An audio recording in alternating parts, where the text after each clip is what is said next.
In our headlines on this Friday, December 6th, here in South Korea, a meeting between President Yoon and ruling party leader Han Dong-hoon takes place earlier this afternoon, following the latter's call for the president's suspension. And the National Election Commission holds a press briefing to share its intentions to take legal action against the storming of armed troops into its headquarters on the night of the martial law. Meanwhile, overseas shipments of semiconductors served to keep Korea's current account in the black in October for the 6th month in a row, with a surplus of $9.8 billion. We start at the Parliament yet again on this Friday as opposition lawmakers continue to call for the impeachment of the president. Our political correspondent Ishihu is also on site and joins me on the line. Shihu, what is the latest there? Yes, Sunny, a large crowd of mainly opposition lawmakers, journalists and other members of the National Assembly are gathered at the Parliament's main entrance, chanting and demanding the impeachment of President Yoon. This has been taking place since around 3 this afternoon, when an unconfirmed word about President Yoon's potential appearance at the Parliament began to spread among reporters and lawmakers, following a closed-door meeting between the president and the ruling People Power Party leader Han Dong-hoon. The two reportedly met at the president's official residence in central Seoul this afternoon. Han was seen leaving the parliament in the middle of a ruling party meeting to visit the president at his home. There was speculation that the president was persuaded during the talk to visit the National Assembly himself, but there has been no such appearance yet. Han hasn't spoken much about the details of the talk, but said that the president isn't planning on any special actions. Right, and Shihu, speaking of Han Dong-hoon, in a surprise turn of events earlier this morning, he shared a shift in the ruling party's stance about the president's stay in power. What more can you tell us? Right, Sunny. In addition to the opposition members of the National Assembly, the members of the ruling party, too, are increasingly voicing their demands for the president to step down from his post. Like you said this morning, Han Dong-hoon, who had previously refrained from pushing for Yoon's impeachment, shared a slightly different stance, saying that the president needs to be suspended from performing his duties. Just yesterday, he said that he'll work to prevent the passing of the impeachment motion on Yoon to minimize damage from unprepared chaos to the people of South Korea and the supporters of PPP. The PPP's advisory committee also released a statement this afternoon demanding the president in the immediate future to explain in detail his reasonings for declaring martial law to the people of South Korea. Now, the main opposition Democratic Party is quite adamant about pushing through its plan to put the impeachment motion up for a vote. Their plan, as announced, is to approve the motion at around 7 p.m. on Saturday, with room for change in time depending on how the situation unfolds tonight. The National Assembly Speaker's office, too, confirmed the schedule is subject to change. The vote could even take place today. Speaker Woo Won-sik warned in an urgent conference that in the case of another wrong decision, like the second martial law decree declaration, the lawmakers would risk all they have to block it. He vowed they will safeguard the parliament and democracy in the country, and asked the members of the military and the police in the country to also preserve their dignity as citizens of South Korea. Sunny? I see. All right, Shiu. Thank you for the latest on the political turmoil at the Parliament in the aftermath of Korea's shortest martial law.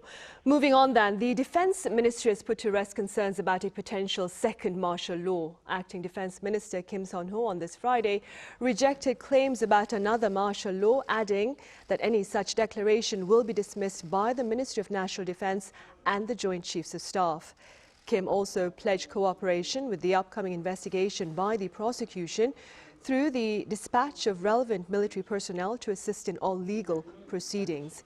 He further reaffirmed that the military's priority is the public's safety and stability. Upon the president's declaration of martial law, armed soldiers were deployed to the headquarters of the National Election Commission, as well as its training facility in Gyeonggi province and its management office here in capital Seoul. Now, questions that is, are being raised about the motive behind this move. Our An Sang-jin reports. The National Election Commission held an emergency meeting on Friday morning regarding the deployment of troops to the committee building after the declaration of the martial law decree. During the briefing, the NEC chairperson stated that around 300 soldiers had entered the committee building. and that the troops were there for more than 3 hours. The NEC is an independent institution, and what the troops have done is a clear violation against the Constitution. We will make sure to take legal action for what happened, while making sure to monitor any additional damage. This comes after troops headed to the National Election Commission, only 7 minutes after the declaration of the martial law decree and an hour before the storming of the National Assembly. By a little past midnight on Wednesday morning, already more than 100 soldiers were at the Central Commission building in Gwacheon City and nearly 200 more at other locations. That's slightly more than were at the National Assembly. Employees say the troops entered the Information Management Bureau where personal information is stored. Telephones were confiscated from 5 people that night, including night shift workers. An entrance to the building was controlled. The Secretary General added that there were no missing items or data theft, but questioned whether the entering of the committee building is in accordance with the constitution of the martial law decree, as the NEC does not apply to those institutions that need to be controlled. Former Defense Minister Kim Yong-hyun told local media that the martial law troops entered due to the need to investigate allegations of election fraud. However, he did not elaborate on what those allegations are. The opposition party suggested that the move comes amid resentment from the last general election, which was won by the Democratic Party, and pledged to thoroughly investigate the background behind the attempt to take over the election committee. The NEC and National Assembly were the only 2 locations where troops were deployed, so the reason behind entering the committee building is raising further questions. An Song-jin, Arirang News. And as reported earlier, the National Assembly is scheduled to vote on the impeachment bill against the president tomorrow, that is Saturday. That being said, our Choi Soo-young walks us through the upcoming parliamentary procedure. On Thursday, 6 opposition parties jointly submitted a motion to impeach President Yoon to the National Assembly. According to the National Assembly Act, the vote must take place between 24 and 72 hours after submission, which means it will occur between Friday and Sunday Korean time. The opposition has scheduled the vote for Saturday afternoon, appearing to have decided to wait for any objections from the ruling party. The Democratic Party explained that this delay gives the ruling People Power Party enough time to consider the motion. For the impeachment to pass, at least 2/3 of the 300 lawmakers, at least 200, must approve it. Currently, there are 192 lawmakers, the main opposition Democratic Party and others, who support the motion to impeach the president. This means at least 8 votes are needed from the ruling People Power Party for the motion to pass. As tactical moves continue regarding impeachment for President Yoon, if the motion passes in the National Assembly on Saturday, it will mark the 3rd presidential impeachment motion in South Korea's constitutional history, following Roh Moo-hyun in 2004 and Park Geun-hye in 2016. If the National Assembly approves the motion, the final decision on impeachment will then be determined by the Constitutional Court. Choi Soo-young, Arirang News. Also, in related news, the U.S. has reportedly reaffirmed the resilience of its alliance with South Korea amid the latter's political uncertainty. Our foreign affairs correspondent Pei Eun-ji reports.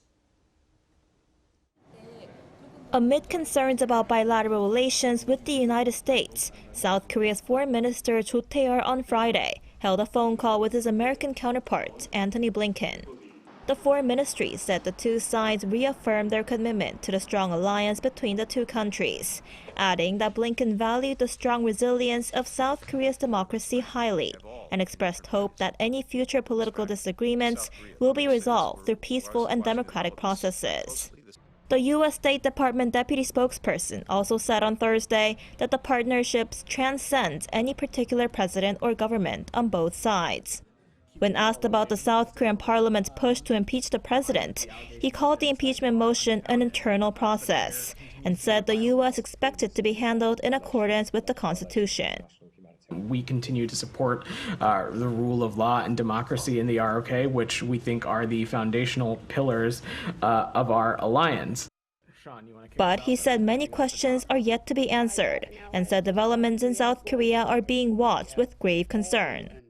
What I can say is that we were not notified of President Yoon's announcement in advance. White House National Security Advisor Jake Sullivan had also said the U.S. learned about it on television, the same way the rest of the world did.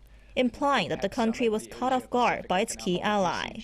He told a Washington-based think tank that it was a rather dramatic announcement and that the United States was not consulted in any way. There have been concerns that this week's martial law attempt may disrupt the alliance with the United States, after the U.S. Deputy Secretary of State Kurt Campbell said President Yoon badly misjudged his decision to declare martial law, in a rare criticism of a South Korean leader. Campbell even said the move had been seen as deeply problematic and illegitimate. Citing two U.S. officials, Reuters reports that U.S. Defense Secretary Lloyd Austin no longer plans to travel to South Korea amid the political turmoil. The outgoing defense secretary had reportedly planned to travel to Seoul and Tokyo, but he will skip South Korea and only visit Japan. Seoul and Washington also postponed a session of their nuclear consultative group, which is their key nuclear deterrence talks, and canceled a related military exercise that was initially scheduled to take place this week. 배은지, Arirang News.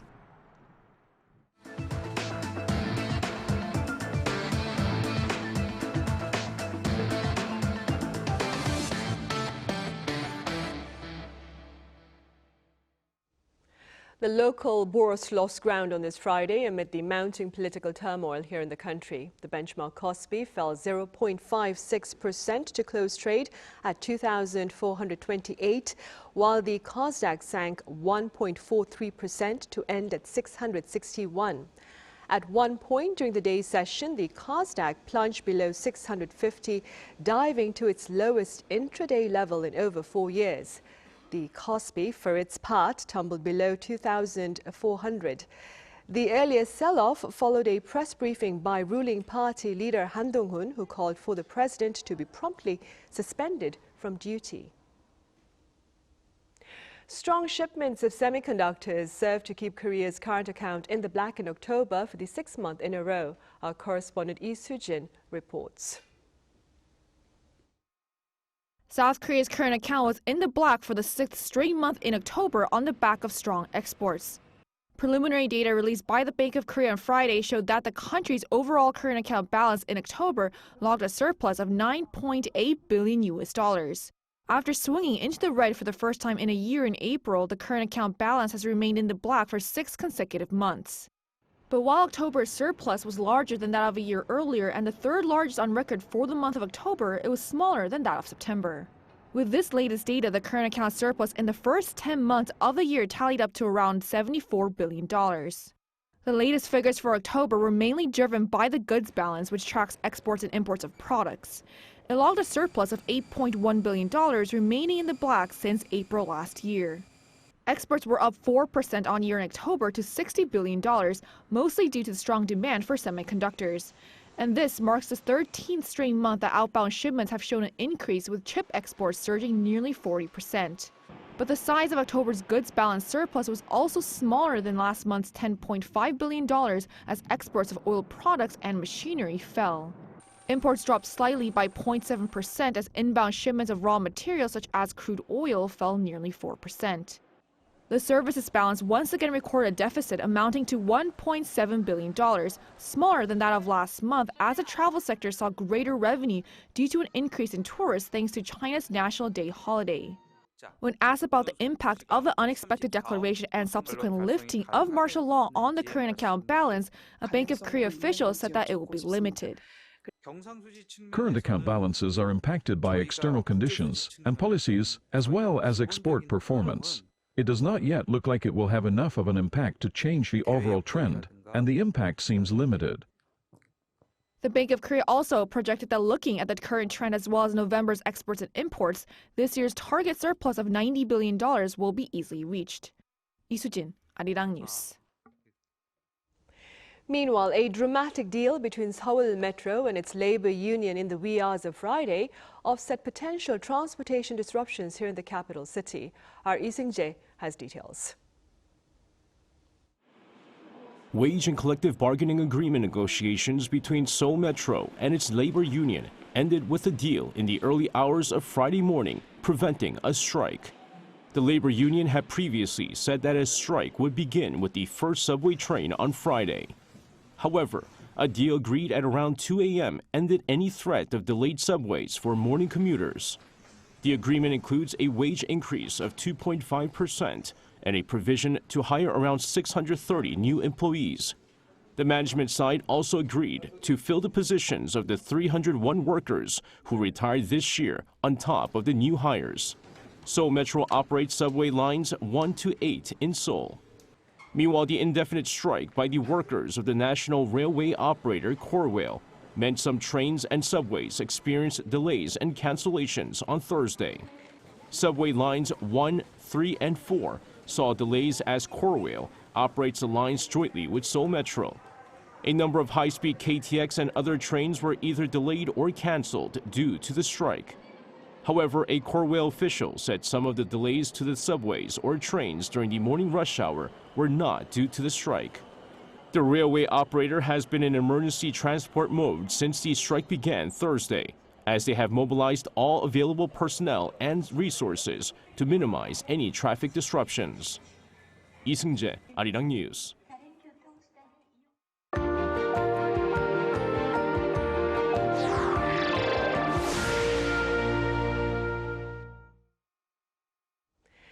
This year's Nobel Week begins on this Friday with the 2024 laureates gathering in Sweden and Norway for a host of celebrations. Our culture correspondent Song Yoo-jin is currently in the Swedish capital city with a preview of the agenda and more.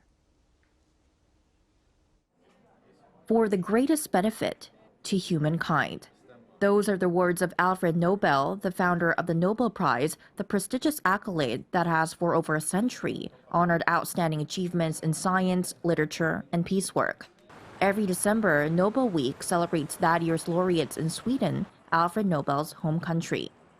It is an occasion where we put science and literature and peace work in focus. I mean, that's not done all of the time, and this is a week where we can really highlight these important achievements and reach so many people. So that is what the Nobel Week is about. This year's Nobel Week runs from Friday to next Thursday. So I'm here at the Nobel Prize Museum, where a press conference previewing this year's Nobel Week has just taken place. So the museum, as you can see, is fully prepared to start off the week-long event introducing this year's Nobel laureates, including South Korean author Han Gang. There is plenty to enjoy leading up to the award ceremony on December 10th. Starting at the Nobel Prize Museum, there is the Nobel Creations exhibition. These dresses were created by first-year students at Beckmans College of Design in Stockholm based on their interpretations of this year's Nobel Prize winners.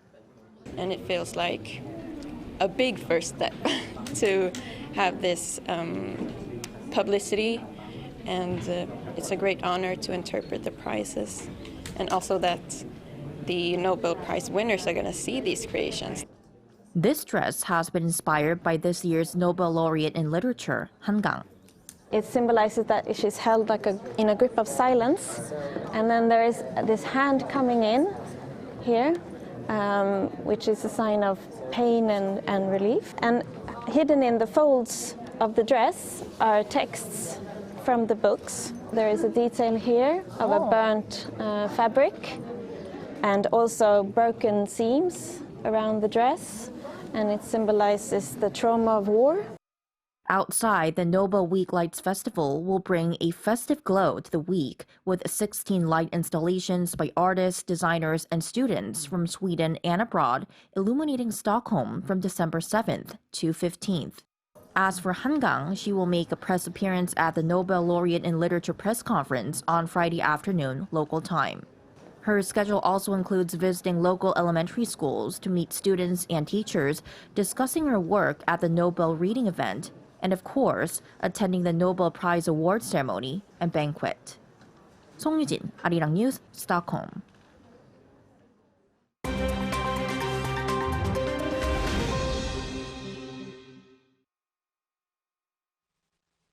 This is The World Now, bringing you the latest stories from around the globe.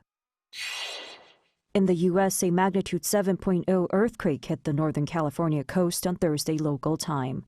The United States Geological Survey reported that the quake struck at 10:44 a.m. and was followed by a series of smaller aftershocks. A tsunami warning was issued for coastal areas, including San Francisco, but the warning was soon canceled. The National Weather Service said that some 4.7 million residents in California and Oregon had received the tsunami warning. An evacuation order issued for parts of Berkeley, California was also lifted. The USGS estimated that more than 150,000 people might have felt the shaking. While a 7.0 to 7.9 magnitude earthquake is categorized as a major earthquake, usually causing serious damage, there are no reports of damage or landslides as of now other than minor damage, including cracks in roads and roofs reported in Humboldt County. Russian Foreign Minister Sergei Lavrov faced criticism from Western countries, including the United States, during an annual meeting of the Organization for Security and Cooperation in Europe, held in Malta on Thursday. This marked Lavrov's first visit to a European Union member state since Russia invaded Ukraine in 2022. Lavrov's attendance at the ministerial meeting has stirred controversy. His Ukrainian counterpart Andriy Sybiha walked out of the meeting hall before Lavrov's remarks, labeling him a war criminal. Poland's foreign minister also declined to meet Lavrov, and several other officials left the forum ahead of the Russian diplomat's comments. Sybiha stated that Russia's participation in the OSCE undermines the organization's mission and characterized Moscow as the biggest threat to our common security. U.S. Secretary of State Antony Blinken, who was also present at the meeting, accused Russia of escalating the war in Ukraine and spreading misinformation. With a friendlier regulatory approach to cryptocurrencies expected under U.S. President-elect Donald Trump, Bitcoin surpassed the milestone $100,000 mark on Thursday afternoon Korean time. The latest surge came just hours after Trump tapped cryptocurrency advocate Paul Atkins as the next chair of the Securities and Exchange Commission. According to the crypto tracking website CoinMarketCap, Bitcoin peaked at just above $103,900 before dropping below $100,000 early Friday morning. The price of Bitcoin has increased by as much as 45% since Trump's election. NASA announced on Thursday that there will be further delays in its Artemis program, which aims to send astronauts back to the moon for the first time since the Apollo mission more than 50 years ago. The second Artemis program mission, which intends to send 4 astronauts around the moon and back, is now scheduled for April 2026. The third mission, which involves 2 astronauts landing on the moon, has been postponed to no earlier than mid-2027. According to NASA Administrator Bill Nelson, these delays are partly due to issues with the heat shield of the Orion capsule, which sustained unexpected damage during the uncrewed Artemis 1 mission in 2022. Choi Ji-hee, Arirang News.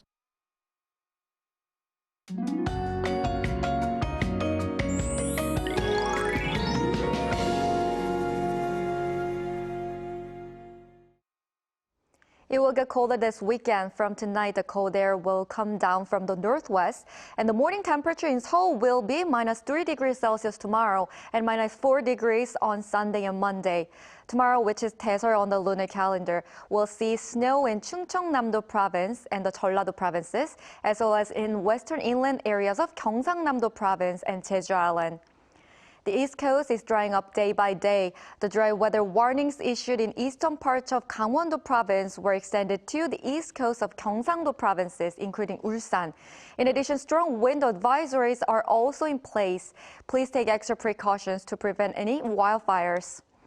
Tomorrow, Daejeon will start off at -2 degrees, Gwangju and Busan 2 degrees.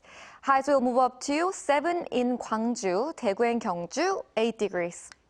With a dry early winter cold, the risk of wildfires along the East Coast is expected to continue. That's all for Korea. Here are the weather conditions around the world.